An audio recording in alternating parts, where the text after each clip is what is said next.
Greetings, co-laborers in the harvest. It's amazing that we labor with God, and yet God works without us. Here's a question that's been sent to me.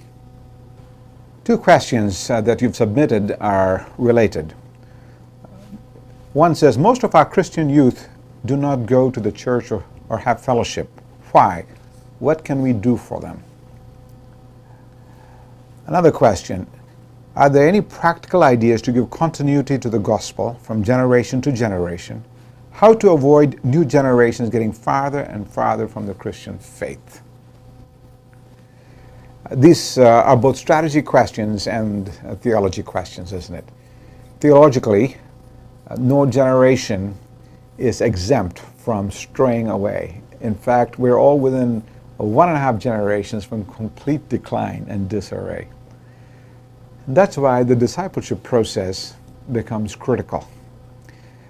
I would ask you to become a disciple-making church with a special emphasis towards young people. You probably remember when you were young. I don't know if it's that long ago. Even I remember when I was young.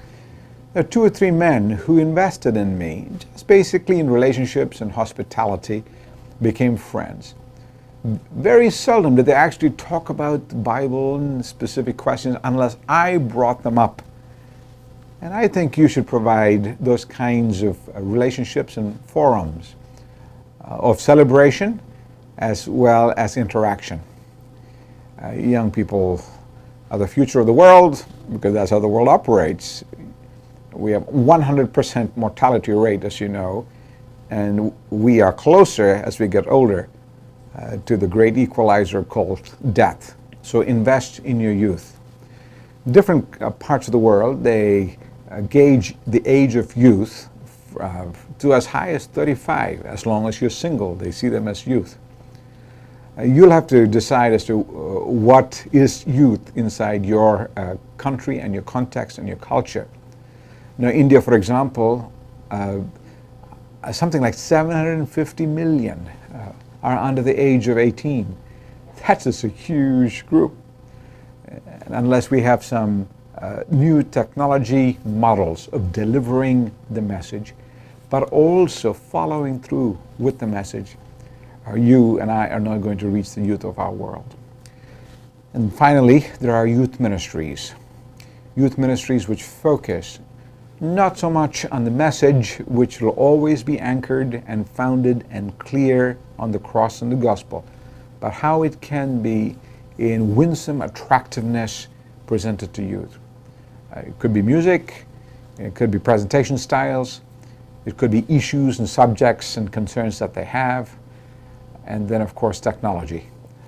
Pursue them, and hopefully your church will have something of a vibrant youth movement. Give them opportunities. My pastor, when I was 16 or so, gave me the opportunity to speak.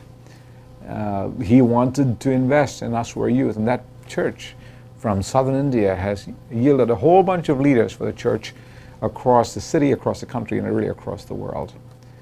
So invest in the next couple of generations. I really think we should invest in 4 generations, but at least invest in the next couple of generations, and you'll find that you have a perpetual legacy.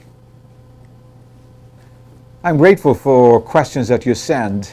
Now, I don't know the answers to all of them, but I can find answers, and actually you can find the answers too, but this gives us an additional input and interaction, and I'm very grateful for you sending these questions.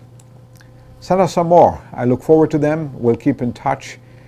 I love to see your face more than having to show you my face. Let's keep in touch.